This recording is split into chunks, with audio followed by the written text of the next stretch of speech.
Allora, si sente? Bene. Si sente bene perché non mi sento. Ok. Beh, allora, ecco, alzo un po' la voce. Ehm, allora, buongiorno e ben arrivati. Grazie di essere qui, insomma, a questo piccolo e breve workshop che facciamo assieme. Io sono Rigo Maurizio e lavoro all'INAIL di Venezia. Assieme a me ci sono le colleghe di INAIL. Claudia e Katia si occupano di prevenzione alla direzione centrale nostra, quindi prevenzione degli infortuni sul lavoro. E Manuela è un'infermiera della sede di Verona e quindi diciamo così accoglie in qualche modo e segue i nostri infortunati che si sono appunto fatti male sul lavoro. Noi siamo contenti di avervi qui perché voi siete l'Istituto Cangrande, okay, un istituto che noi conosciamo bene perché è uno dei pochi istituti ad avere inserito la materia salute e sicurezza nel percorso di studi. L'abbiamo fatto assieme al Cangrande, c'è INAIL e tutte quante le istituzioni che in qualche modo lavorano sulla sicurezza sul lavoro. Per cui abbiamo una sorta di aspettativa, insomma, ecco, sulla vostra formazione e soprattutto, insomma, che oltre all'aspetto quello più, diciamo così, architettonico, di gestione del cantiere, di gestione di una costruzione, ci sia un occhio sempre ben presente a quello che è la salute e la sicurezza dei lavoratori e vostra anche in prima persona. INAIL, immagino che i professori vi abbiano riscaldato, insomma, su cosa facciamo nella vita. Quindi ci occupiamo di infortuni sul lavoro. Sì, no? Ok, comunque faccio un ripasso. Ci occupiamo di infortuni sul lavoro, quindi l'assicurazione è nata proprio perché un infortunio sul lavoro, quando soprattutto è grave, sconvolge la vita di ognuno e sconvolge la vita familiare di ognuno. Per cui c'è bisogno di un'assicurazione che intervenga affinché la famiglia possa continuare a fare, diciamo così, una vita normale, nonostante ci sia stato un infortunio magari grave in famiglia. Quindi quando dico grave, intendo dire persone che per esempio cadono dall'impalcatura, ok? Che a volte non si fanno niente perché la fatalità forse porta a questo, il destino porta a questo, però ci sono delle persone che poi rimangono in sedia a rotelle, all'interno delle industrie, come degli infortuni gravi hanno a che fare con amputazioni e questo non consente più di tornare a casa e avere una capacità, diciamo così, di guadagno e continuare una vita familiare, tra virgolette, normale. Quindi a un certo punto si è sentita proprio la necessità di introdurre questa assicurazione a tutela della famiglia, a tutela dei lavoratori.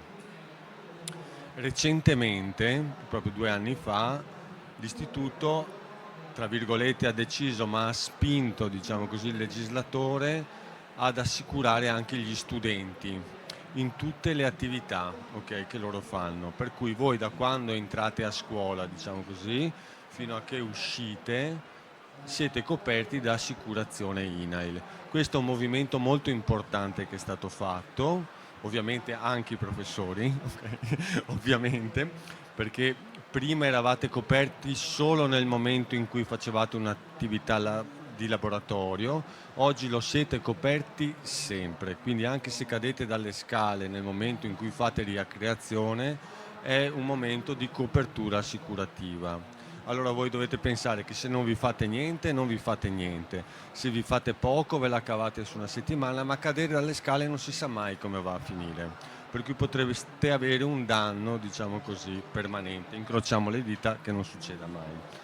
Quindi la scuola in qualche modo è configurata come un ambiente di lavoro, un ambiente organizzato di lavoro. Voi che avete a che fare con i cantieri, provate a pensare alla scuola quanto deve pensare alla logistica, di quando arriviamo tutti alle 8 di mattina, di quanto, diciamo così, rischio c'è in quel momento della mattina.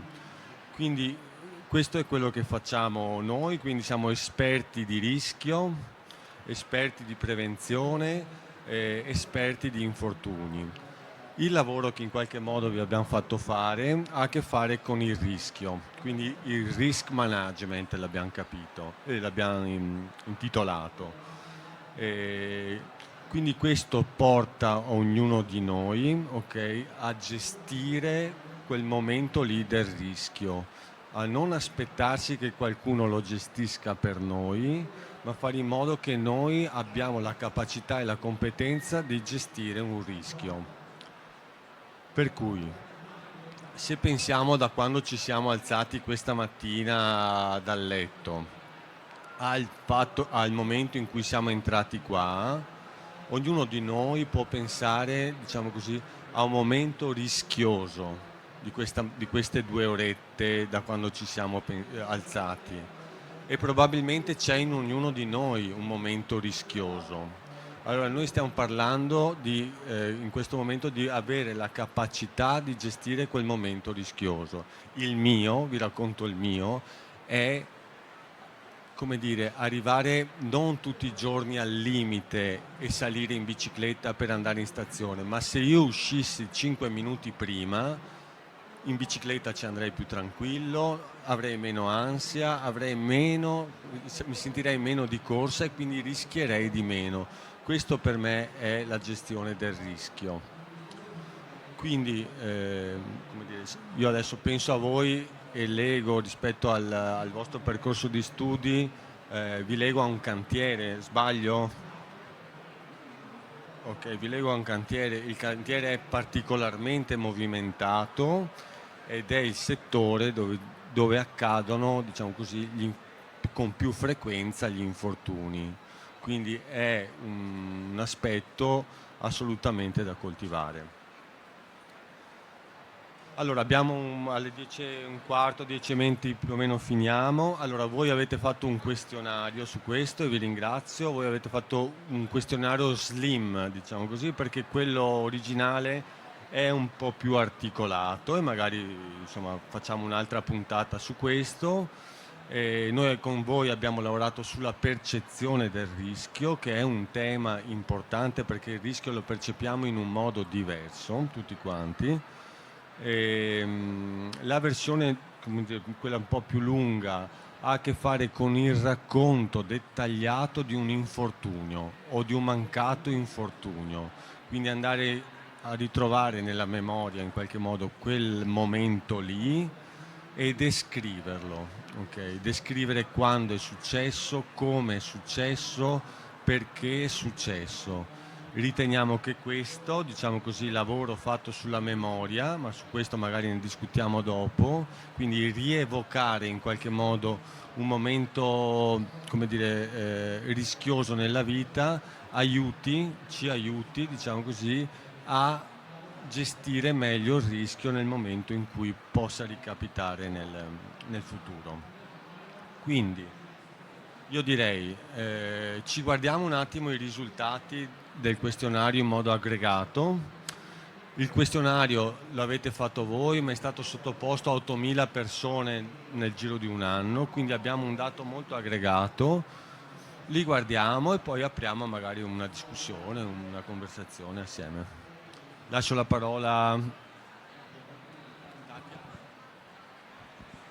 Ciao a tutti, buongiorno a tutti anche da parte mia. Sì, vi prendo soltanto 2 minuti, volevo aggiungere rispetto all'introduzione di Maurizio su quello che fa INAIL e quello che facciamo anche noi con i colleghi, facciamo anche formazione. Io e Claudia siamo in particolare dell'ufficio formazione in materia di salute e sicurezza e quindi come la prevenzione sia strettamente legata anche alla formazione, la formazione è anche una misura di tutela e quindi tutti i momenti come questo di confronto, di informazione e anche di formazione, perché ci soffermeremo e faremo delle riflessioni, sono tutte volte ad un cambiamento comportamentale, un'attenzione da parte vostra su alcuni aspetti che ci riguardano nella gestione delle attività lavorative e anche di vita, di scuola, che possono poi esserci utili ad evitare appunto quei rischi o a saperli gestire, e quindi come anche la formazione vada a guardare alla persona, al cosiddetto fattore umano, come sia fondamentale anche nella prevenzione degli infortuni. Quindi noi parleremo, poi vedremo anche dal questionario, di fatalità oppure di cause che possono essere anche concause comportamentali di un infortunio, e quindi dovremmo tenere presente che alcuni comportamenti individuali sui quali noi possiamo gestire, siamo direttamente i gestori del nostro comportamento, possono avere un'influenza determinante nell'evitare gli infortuni o le malattie professionali. Quindi volevo soltanto fare questo piccolo, questo piccolo approfondimento sul ruolo anche della formazione. Passo la parola a Claudia e commentiamo un po' le vostre risposte. Allora, eccoci qua. Avvio adesso il talk show, ragazzi, perché adesso noi siamo qui a fare una sorta di talk show insieme a voi e quindi vi chiediamo di essere molto critici, cioè veramente tipo uno spettacolo dove ognuno può intervenire e dire anche la sua, perché quello che vorremmo fare con voi è andare un po' oltre un po' le percentuali che vedremo, i grafici, e cercare di commentarli, cioè cercare di capirli, di spiegarceli, di provare a dare delle chiavi di lettura per vedere che cosa c'è dietro, ok? E come vi diceva Maurizio, i grafici che adesso partiranno, per esempio questo è uno, mettono da una parte a confronto quelle che sono le vostre risposte, quindi le trovate sempre a destra con quei grafici azzurri. Dall'altra parte invece a confronto ci sono le risposte che hanno dato i ragazzi che hanno risposto all'altro questionario un po' più lungo, un po' più approfondito, e si parla di circa 8.000 ragazzi, ok? Come vedete, vabbè, voi siete 19, loro sono 8.000, quindi è chiaro che ci sono delle belle differenze. Qui in linea generale possiamo vedere che nel vostro caso chiaramente avete un'età più alta perché siete ragazzi di quinta, quindi abbiamo il 73% che ha già 18 anni, nell'altro gruppo, nell'altro campione, e ci sono ragazzi anche di 16, 17 anni, quindi anche ragazzi più piccoli. Rispetto invece al genere, qui in questo vostro gruppo l'84% sono maschi, invece nell'altro c'è una distribuzione tra maschi e femmine un pochino più bilanciata. E questo ce lo teniamo buono perché potrebbe anche essere anche il fattore età o il fattore genere, potrebbe anche darci delle letture diverse nelle risposte che vedremo dopo. Però vi dico, tenetelo presente, però andiamo avanti e veniamo proprio, ecco, un po' al clou della questione, perché la prima domanda che vi abbiamo fatto nel questionario era se pensi a salute cosa ti viene in mente, e anche se pensi a sicurezza cosa ti viene in mente, quali sono le prime parole liberamente in associazione che voi attribuite, fate corrispondere a salute e sicurezza, ok?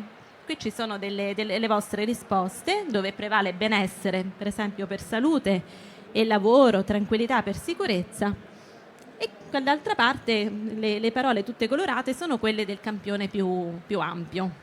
A questo punto la domanda che vi facciamo, no? Per rompere un po' il ghiaccio e dare anche la parola a voi, è: che differenze trovate? Cioè ci sono anche delle parole che hanno dato anche gli altri ragazzi e che voi non avete dato, che vi colpiscono di più?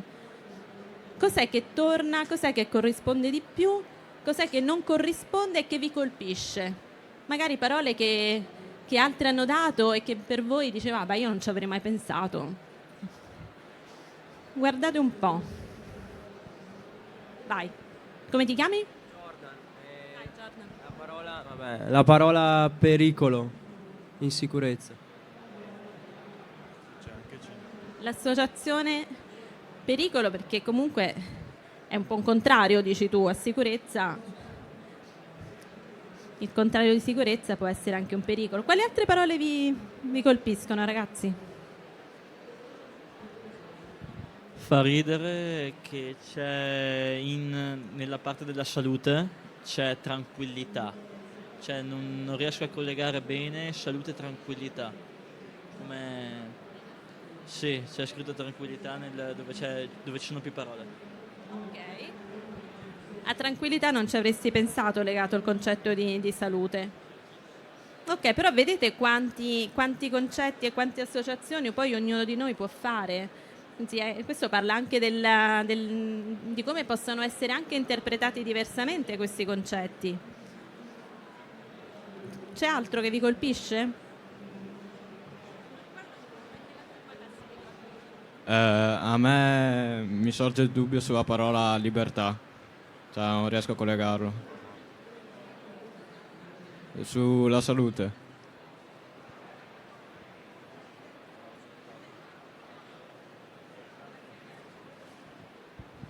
No, io non sono un po' miope, però lì ci dovrebbe essere scritto malattia, cioè non so se vedo bene nella parola, cioè quello penso sia un errore, non lo so, malattia a salute non la collegherei mai. Qualcuno ha utilizzato anche il contrario, cioè magari la salute è qualcosa che bisogna garantire per evitare malattie. Magari può essere che abbiano ragionato anche per contrasti e non solo per associazioni. Però qualcuno ha utilizzato anche alimentazione, addirittura l'aggettivo essenziale. Vai Katia, c'è qualcosa che ti colpisce di queste parole? Non lo so perché è attivo. No, per ritornare al concetto che diceva della malattia, no? Dicevi tu della malattia? No, tu dicevi della malattia, scusa, e tu dicevi della tranquillità, che comunque della libertà, ok, scusa, e tranquillità, scusate. Allora, sì, da una parte mi viene in mente quella che è la definizione dell'Organizzazione Mondiale della Sanità, che proprio facendo riferimento al concetto di salute lo definisce non come assenza di malattia e quindi come per dire io non sono in salute solo se non ho una malattia, però si richiama proprio a quella parola, l'Organizzazione Mondiale della Sanità, che voi avete, e anche il campione più ampio ha identificato, cioè la parola benessere. Lo stato di salute è uno stato di benessere. Non basta non essere malati, occorre che ci siano tutte quelle condizioni, e quindi torniamo anche alla tranquillità, magari l'assenza di stress, no? Che è anche un elemento che ci portano appunto a dire di essere effettivamente in salute. E poi il concetto di libertà, non lo so, tu che interpretazione gli daresti? La libertà legata... Ma allora, se dovessi provare a trovare una risposta, ma non so cosa c'era nella mente di chi ha scritto libertà, cioè la libertà è comunque per me è collegata a una scelta, cioè io posso scegliere di fare qualcosa per stare bene, per prevenire, per curare, piuttosto che posso scegliere in libertà di andare incontro a comportamenti che invece possono mettere a repentaglio la mia salute. Quindi la salute ha anche a che fare con le scelte e le azioni che noi facciamo per tutelarla. Mi verrebbe in mente questo. Un'altra interpretazione di libertà potrebbe essere che se sono in salute ho più libertà di fare ciò che voglio. Anche, giusto? Assolutamente sì. Abbiamo anche Manuela che come infermiera rispetto a questo, insomma, sulla salute ci può dire la sua. Manuela, ti intervisto. Cosa pensi del concetto di salute? Beh, ovviamente la definizione dell'OMS sì, mi appartiene di più, però effettivamente il concetto di libertà, si sente? Sì. Il concetto di libertà non è sbagliato perché sicuramente stati di mancanza di salute provocano riduzione della libertà anche nella scelta di cosa poter fare o non fare. Sempre meglio prevenire che curare poi e doversi limitare, ecco. Ok. Grazie. Vediamo qualche altra... Su sicurezza, che sicurezza, ne abbiamo vero, parlato un pochino meno. Tu dicevi della cintura... Tu Jordan sei, giusto? Dicevi della cintura che non ti... Pericolo? Pericolo, ok. E dopo cintura, cioè non capisco. Secondo Dai, secondo vediamo. voi? Vieni. No, riguardo la sicurezza io ho un esempio della cintura che ho fatto un incidente un annetto fa abbastanza grave. Ero nel sedile dietro e mi è rimasto il segno proprio sul giubbino, cioè il calore della cintura mi è rimasto... Sì, cintura della macchina. Quindi proprio un incidente rilevante ha avuto. Caspita. Quindi cintura come protezione e come sicurezza anche, giusto? E meno male che l'avevi, se no il danno poteva essere Ancora più grande. Ok, quindi sì, pericolo, perché poi tutti i comportamenti in sicurezza che noi possiamo mettere in atto sono proprio quelli che ci proteggono da pericoli. Quindi,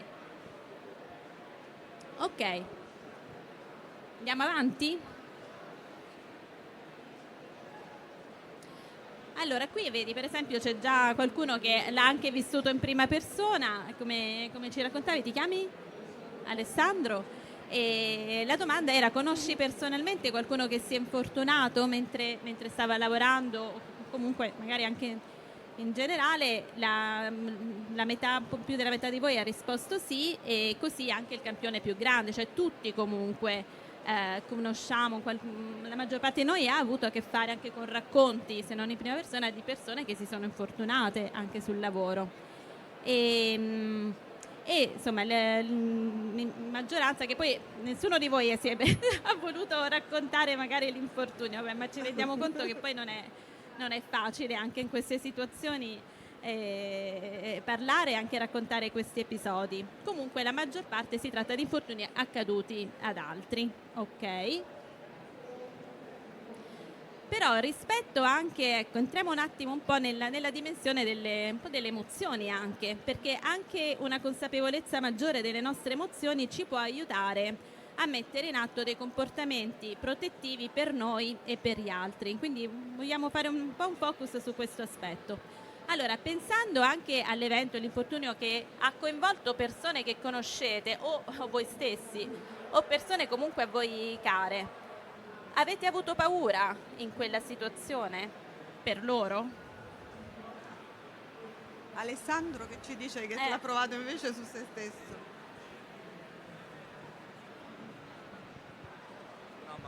Cioè, io non lo considero sul posto di lavoro la cosa dell'incidente. Ok, Poi sì. è successo un'altra cosa a calcio che lo considero più sport, legato allo sport? barra lavoro, però è sport comunque. Ok, ma c'era un elemento comune per te in questi eventi? Cioè, c'era l'emozione della paura? C'è stata? Sì, ma infatti l'infortunio che ho avuto a calcio lo rivivo ogni giorno perché mi perseguita ancora. E quindi tendi ancora a ricordarlo. Sì, Vedete sì, quanto ogni poi, cioè, sono ricordi che comunque restano nella nostra memoria e un po' ci influenzano. Vuoi dire qualcosa? Sì, allora io volevo un attimo commentare questo spesso, ok, che abbiamo ritrovato anche nel questionario, quello da 8.000 persone, e l'interpretazione è questa, però siamo qui perché anche voi ci aiutate a interpretare le cose. Se una persona pensa spesso a quello che gli è successo, vuol dire che ha qualcosa di forte nella memoria. Tu ne stai portando un esempio con l'infortunio del calcio. E pensiamo che questo spesso possa essere un gancio, ok, per far formazione, per riflettere su quello che è successo. Quindi quando dico riflettere vuol dire aiutarsi a riflettere su quello che è successo, sulla dinamica, sulla nostra responsabilità, sulla responsabilità dell'altro, però penso che lì ci sia un gancio fortissimo per evitare che qualcosa non succeda più. Mai e raramente sono altre due cose che forse hanno a che fare con infortuni più lievi e in qualche modo non ci hanno coinvolto più di tanto, ok? Tipo può essere una strisciata in bicicletta, può essere qualcosa di diverso, ma io mi concentrerei su spesso. Quando dico mi concentrerei è perché io vi immagino che domani nel progettare un cantiere assolutamente dovete avere un pensiero sulla sicurezza, ok? E questo magari vi può aiutare in qualche modo a considerare, diciamo così, i lavoratori all'interno del cantiere. Lo stesso nella slide precedente, se puoi tornare un secondo indietro. Sappiamo che in una platea come questa o qualsiasi altra platea di un'aula di formazione a scuola piuttosto che nelle aule di formazione aziendale, quando parliamo di infortuni probabilmente troviamo una persona che ha un ricordo di un infortunio o che ha fatto personalmente o che ha fatto i genitori o che ha fatto qualche affetto particolare, per cui sappiamo che ci rivolgiamo a qualcosa di caldo, ok? E che è un argomento che va toccato un po' in modo delicato, ecco questo. Ok, quindi abbiamo toccato un po' l'emozione della paura, però la domanda che vi facciamo è: ma quali altre emozioni possono essere legate ai temi della salute e della sicurezza? C'è solo la paura o ci potrebbe essere altro? C'è dell'altro? Ok, io non so se avete visto tutti Inside Out 2, più o meno tutti, ok, tanto le emozioni base le conoscete: gioia, rabbia, tristezza, paura e disgusto, a cui in Inside Out 2 si sono aggiunti anche noia, imbarazzo, invidia e poi la tanto famigerata ansia. Ok, Proposito di benessere. esatto. E qua si è andato in stand by. No? Eccolo. Ok. E quindi voi quali altre emozioni associate ai temi della salute e della sicurezza? Sicuramente ansia, Ansia. perché quando sei anche semplicemente in strada, magari guidi o comunque sei in un luogo di lavoro, devi sempre stare attento non tanto a quello che fai te ma a quello che fanno gli altri, perché 99% delle volte, a parer mio, quello che subisci, per carità può essere una tua svista, però quando appunto lavori o guidi, la tua attenzione dovrebbe essere molto impostata, e parlando di me personalmente mi concentro soprattutto su quello che faccio, però bisogna rendersi conto che effettivamente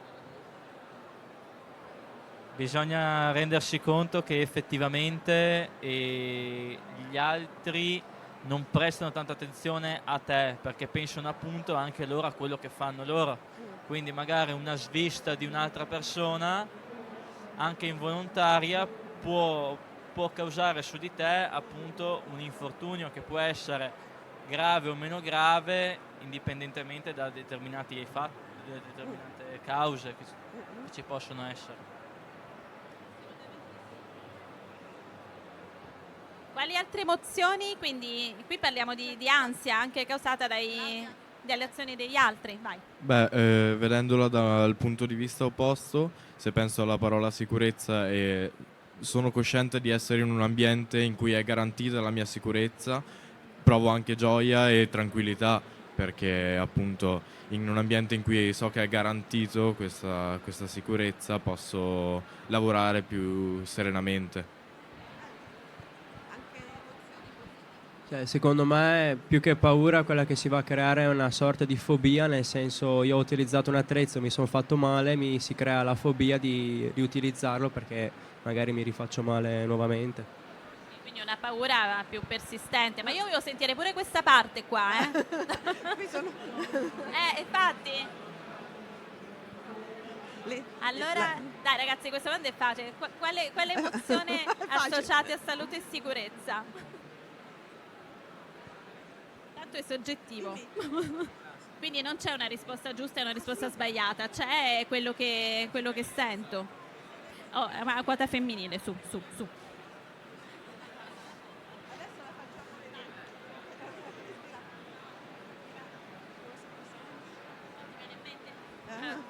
Ci pensi un attimo, se ti va ci rispondi?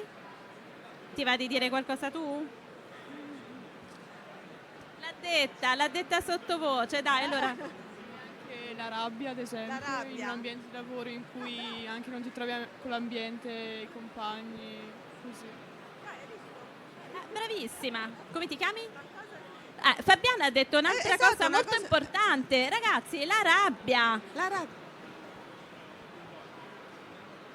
Non ho capito? Non avete... Mi senti? Sì, direi di sì. Allora, Fabiana parlava della rabbia, che è un'altra emozione assolutamente che possiamo associare alla salute e sicurezza, perché, come diceva Enrico. Per esempio, nel momento in cui stiamo in un ambiente anche di lavoro che ci garantisce benessere, sicurezza, siamo sereni, quindi viviamo anche la gioia.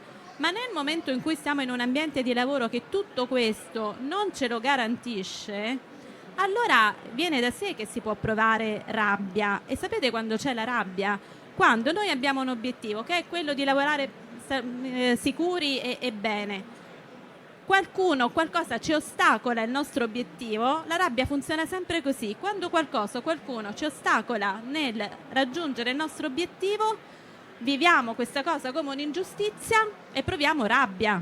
Quindi essere in una situazione che non garantisce i nostri diritti anche di lavoratori e di studenti può suscitare rabbia. Quindi assolutamente ci sta. Però vogliamo darvi un ulteriore input su questa questione delle emozioni e vi facciamo vedere questo brevissimo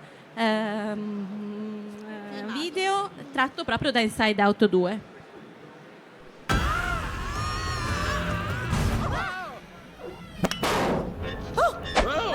Oh no! Abbracciatevi! Sul serio, abbracciatevi! Paura? Tu hai un paracadute? Ah, sì, ma la vera domanda è perché voi no? Ok, brevissimo. Il trailer di Inside Out 2. Che cosa avete visto in questa immagine rispetto a quello che stiamo dicendo? C'è qualcosa che vi ha colpito?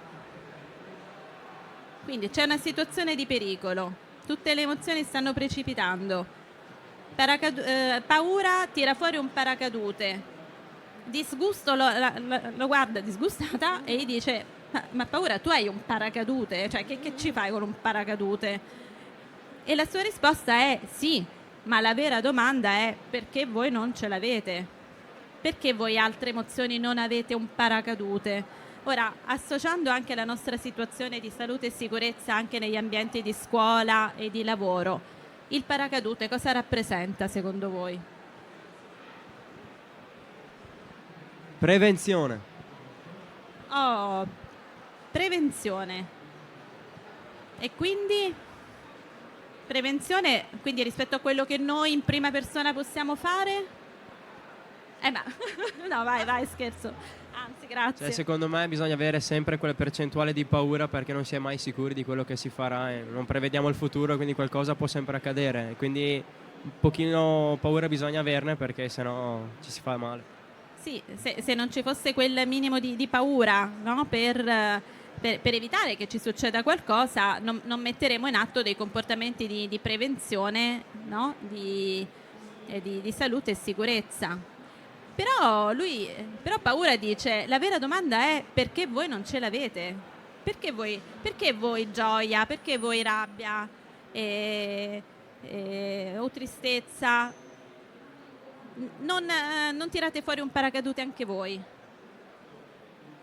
Tosta questa, lo so. Maurizio, dici tu. Sì, no, allora Claudia è 15 giorni che ci ragiona su questa domanda, per cui lei, come dire, hai lavorato un pensiero strutturato, okay, su questo. Però la ripongo, insomma. Gioia, che tipo di paracadute dovrebbe tirar fuori Gioia? Cioè gioia in termini di emozione. Niente. Cioè, se ci si pensa, il gioia, comunque anche disgusto e altre emozioni, a parte magari tristezza che potrebbe essere collegata involontariamente a paura, e per loro sono delle emozioni più forti e che appunto se prendiamo da sola gioia, per lei è come emozione è sempre tutto a posto, va sempre tutto bene, quindi quel suo lato che dovrebbe stare in allerta, però la maggior parte delle volte non lo è, perché va sempre tutto bene, come anche rabbia è una cosa che è scatenata involontariamente appunto da un incidente o comunque qualcosa che va male, però il lato di paura quando sei arrabbiato sparisce perché sei solamente arrabbiato e prevale su tutto. Questo è il mio pensiero. Grazie del pensiero. Siete d'accordo su quello che diceva il vostro collega? Siete tutti d'accordo? E quindi Gioia no, paracadute. Non ce l'ha. Non ce l'ha. Cioè, sono euforico, sto andando, sono in macchina, spensierato, sto guidando. Non c'ho un paracadute dietro, lo dovrei avere. È quello. E qual è il paracadute di Gioia? Tu lo hai detto, ok?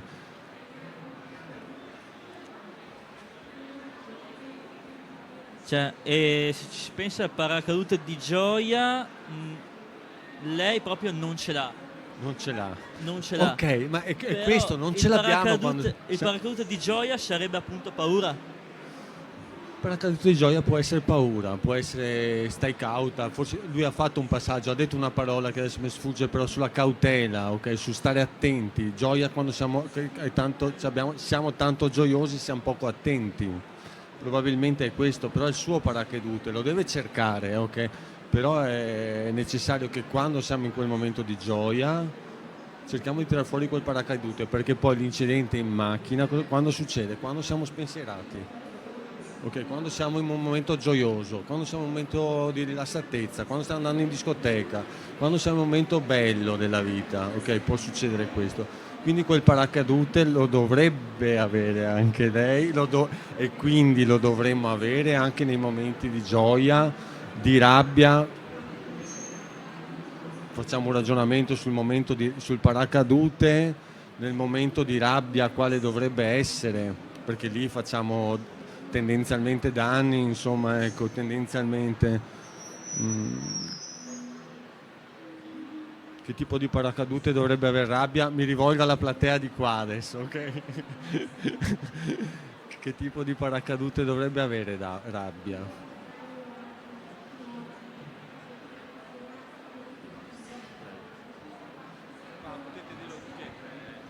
La consapevolezza di pensare prima di agire, anche se è difficile con la rabbia, però riuscire a pensare prima di agire.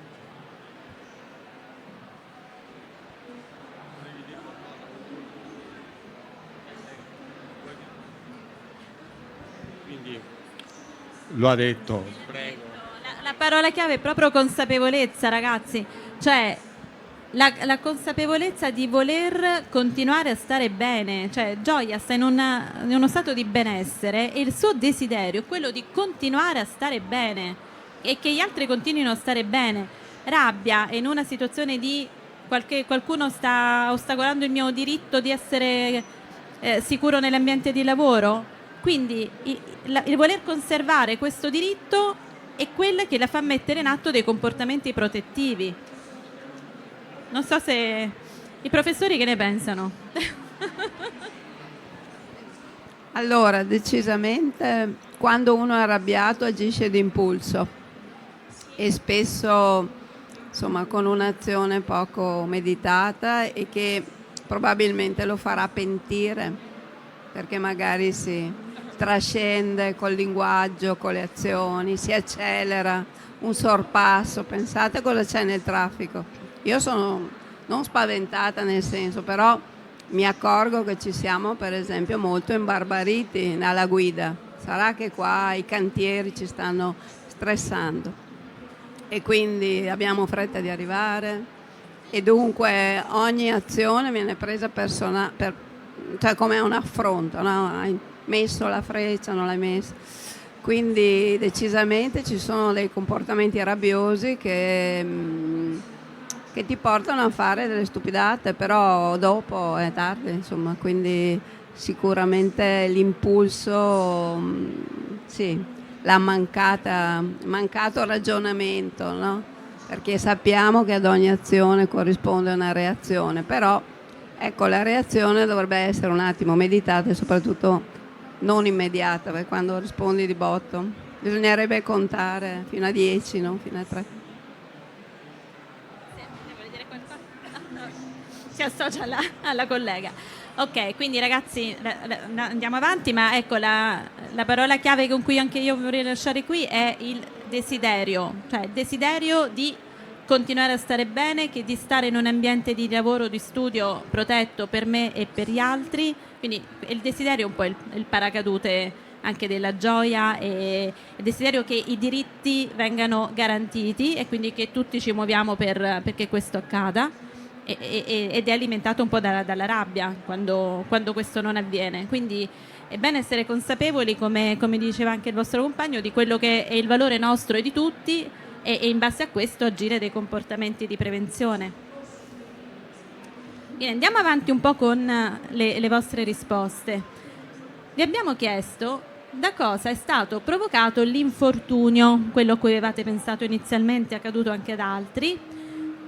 47% qui risponde fatalità, e che corrisponde anche al dato più alto del campione più grande.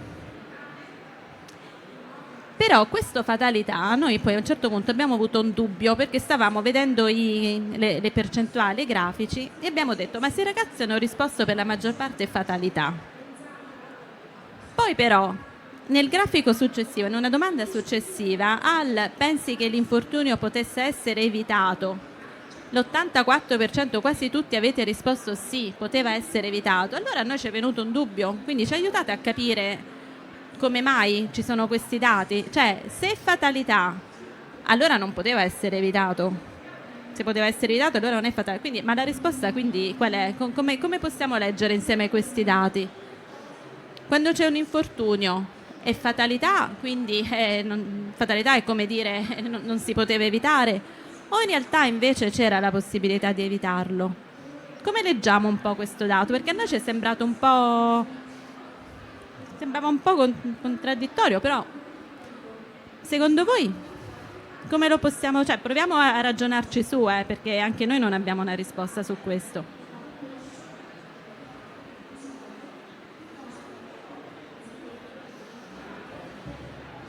O voi cosa avete risposto? È fatalità o no? Io ho risposto fatalità sì, e nella seconda parte quindi qua ho messo no, perché io ho parlato dell'infortunio che ho avuto a calcio, quindi è stata pura sfortuna lì. È stata sfortuna, non potevo farci niente.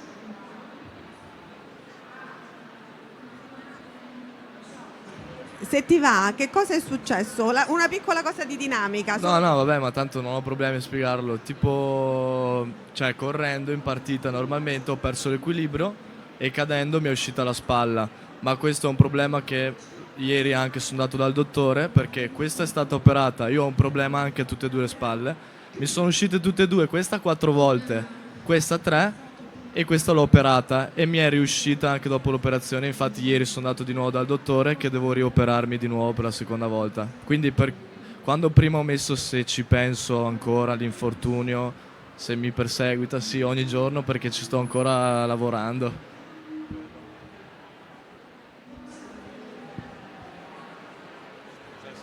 Scusa se indaghiamo, e questa perdita di equilibrio? Cioè, nel senso, stavi correndo e Ah, ok. No. Okay. Una spinta, hai detto? Una spinta. Ok. A posto. Va bene. Quello che vorremmo è veramente capire con voi, che nel libero pensiero, come si associa la fatalità e qualcosa che potevamo evitare. Cioè, allora, così.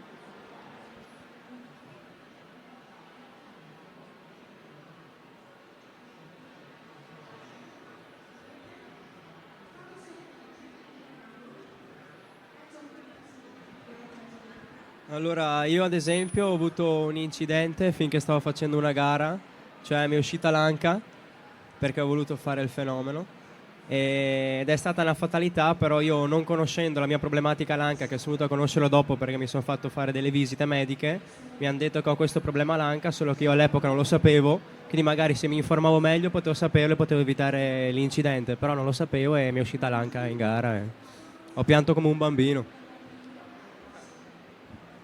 Lo credo. Anche in questo caso ci state dando degli elementi un po' aggiuntivi rispetto alla mera fatalità. Abbiamo detto una spinta, nel tuo caso non ero a conoscenza di condizioni di salute, quindi attraverso queste informazioni possiamo, diciamo, anche analizzare quella risposta. Quindi noi a volte attribuiamo alla fatalità qualcosa che in realtà fatalità non è, perché spesso andando ad analizzare... Prego. Io ho lavorato in fabbrica e in fabbrica mi è successo 2 volte essermi tagliato con il flessibile. Poteva essere evitata? Sì, era però una fatalità. Cioè, un po' più di attenzione sicuro, però faceva parte del lavoro, quindi più di tanto non potevi proteggerti da questa cosa, ecco. Tutto qua. In che senso, scusa, non potevi proteggerti? Potevo proteggermi un po' di più, sì, magari indossando il grembiule, quello da lavoro, sì, ma è stata una fatalità, un incidente, cioè non è stata colpa mia, né di nessuno attorno, né dell'utensile, quindi una svista, ecco. Allora noi facciamo difficoltà, ok, come dire, è proprio in questo ragionamento, facciamo difficoltà a dire una fatalità. A volte c'è la fatalità, ma quando parliamo del risk management stiamo sempre dicendo noi gestiamo il rischio, ok? Per cui se avremo l'occasione di studiare la dinamica andremo a vedere quanto pesa la fatalità e quanto pesa l'organizzazione del lavoro, la tua presenza, la tua formazione su quello specifico strumento, ok? E allora lì andiamo sempre a togliere aspetti di fatalità, ok? Perché è quello che non ci torna a noi, cioè che associamo, ma noi stessi associamo la fatalità a qualcosa che magari non lo è veramente. Perché dire in macchina fatalità, c'era una lastra di ghiaccio, ho frenato e la macchina non ha frenato, non è che sia proprio una fatalità che c'era una lastra di ghiaccio, era freddo, aveva piovuto prima, c'erano tutta una serie di situazioni che mi fanno pensare che era molto probabile che c'era una lastra di ghiaccio lì. Okay. Abbiamo ancora più. Io ho l'idea, nel senso, se io lavoro in fabbrica, utilizzo un flessibile che ha bisogno di riparazione e fatalità si spacca mentre lo sto usando io e danneggio io, però io l'avevo detto già al datore di lavoro che non presta attenzione su questa cosa e non va a riparare l'utensile, vuol dire che, cioè, non è colpa mia, è una fatalità che si è rotto con me, però se il datore di lavoro prestava più attenzione e lo faceva riparare, evitavamo il problema.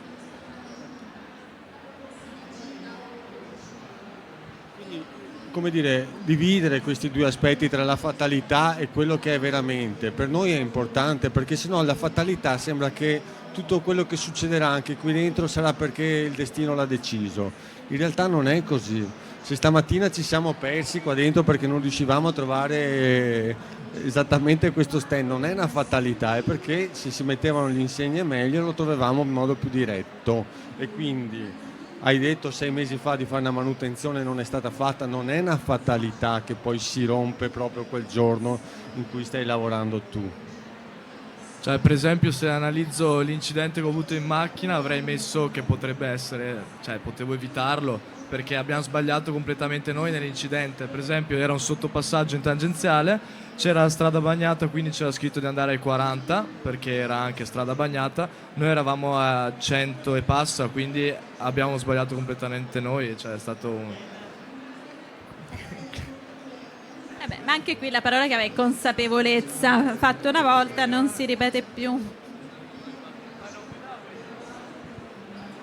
Ok. Sì, volevo soltanto aggiungere rispetto, adesso non so, la mancanza di attenzione. La mancanza di attenzione non può essere una fatalità. Ecco, questa è una responsabilità personale che abbiamo nel lavorare e nel rapportarci agli altri, e quindi lavorare sul nostro grado di attenzione nel svolgere le attività è fondamentale. Quindi la mancanza di attenzione che diceva il tuo Giovanni, tu hai detto mancanza di attenzione però fatalità. In realtà non aver prestato tutte le attenzioni che si devono prestare nel caso si svolga un'attività che ha dei rischi è comunque qualcosa che dipende da noi, e quindi questo è quello sul quale bisogna lavorare, che ognuno di noi deve tenere presente.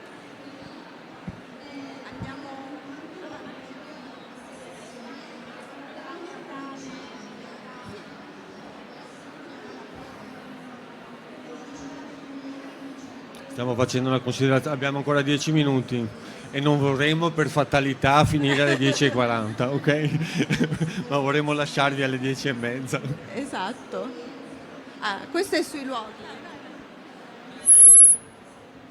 Vicino alla cassa fischia. Vogliamo commentare la parte dei luoghi? Che anche... Vai tu. Ok, allora questo è quello che succede anche negli infortuni sul lavoro, nel senso gli infortuni, gli incidenti, accadono prevalentemente da lunedì a venerdì, quindi in un momento in cui siamo tendenzialmente operativi, non siamo nel momento del relax sabato e domenica, ma siamo abbastanza operativi. È vero che sabato e domenica ci riposiamo molto di più e quindi anche c'è meno frequenza degli infortuni. Accadono soprattutto di pomeriggio, e se vi chiedo, gli infortuni sul lavoro, secondo voi qual è il giorno della settimana in cui capita più frequentemente, più spesso? Prego? Venerdì e lunedì. Quindi questi sono due dati per noi importanti.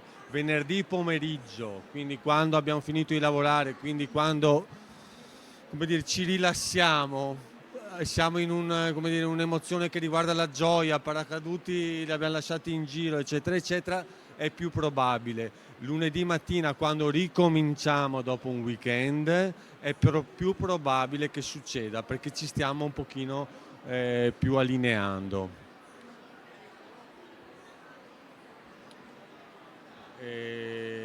Quindi questo riguarda voi, perché la parte sinistra riguarda voi, quindi siccome la metà delle persone ha detto che stava lavorando, noi presumiamo che durante il PCTO, d'estate, queste sono le occasioni più frequenti. La corsa, la camminata, insomma scivoliamo molto frequentemente.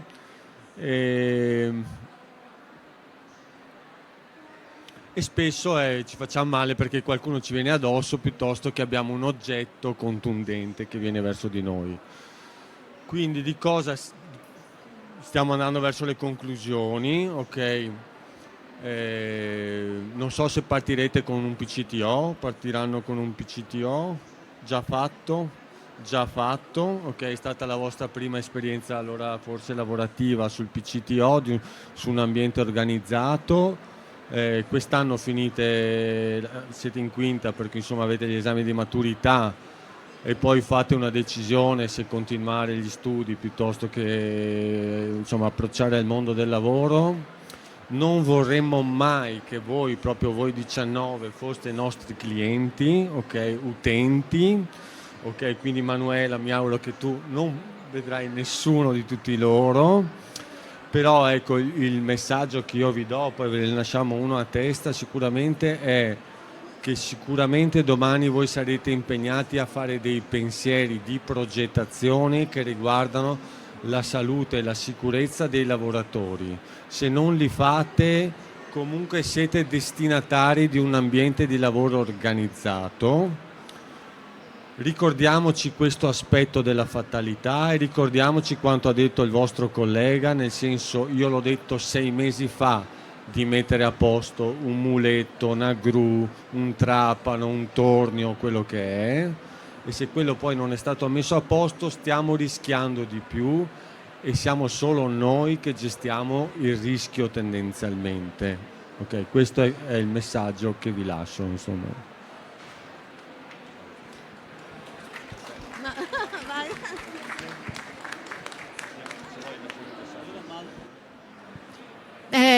Vi ringrazio, davvero spero di non vedervi mai all'INAIL come infortunati o affetti da malattie professionali.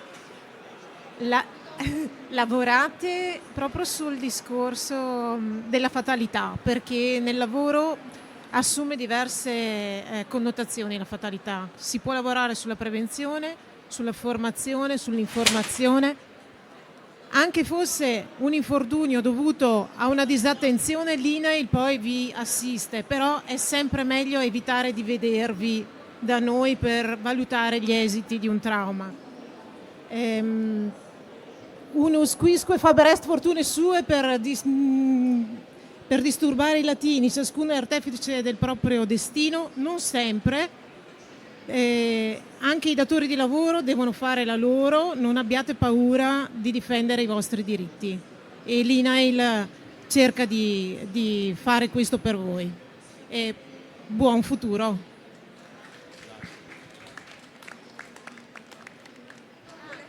Volevo 2 minuti, allora io anche volevo dire 2 parole, diciamo, per lasciarvi, che è testa e cuore. Testa che ci richiama all'argomento che abbiamo detto dell'attenzione, fate le cose ragionando, e cuore però metteteci tutte quelle emozioni ma sapendole gestire, perché sono una vostra risorsa, quindi su questo mi faceva piacere, un saluto a voi in questo senso. E poi ne approfitto, però ti passo anche la parola, Claudia, per dirvi che c'è un concorso, questo va ai ragazzi ma anche agli insegnanti, è un concorso a premi del Ministero del Lavoro, Ministero dell'Istruzione e del Merito e INAIL, che è stato bandito di recente e che prevede la partecipazione delle scuole secondarie di secondo grado, siccome ci sono anche dei premi in denaro che andranno alle scuole, e visto che i ragazzi sono sensibili, hanno partecipato a queste iniziative, vi invito a consultare il bando che è, diciamo, sia nel portale INAIL che nel portale dei ministeri, perché magari può essere interessante per i ragazzi partecipare e magari avere anche un riconoscimento per la scuola. Quindi vi volevo dare questa informazione, un po' di servizio. Claudia, a te. Domande di presentazione degli elaborati fino al 28 febbraio, quindi in caso avete tempo. Quindi noi vi ringraziamo, il mio messaggio è: ricordatevi sempre del vostro valore, ognuno di voi è unico, è importante, quindi lavorare sulla salute e la sicurezza è lavorare nella consapevolezza che siete persone di valore e quelle intorno a voi lo sono altrettanto, quindi è bene essere responsabili gli uni per gli altri. Grazie mille e buon proseguimento di tutto.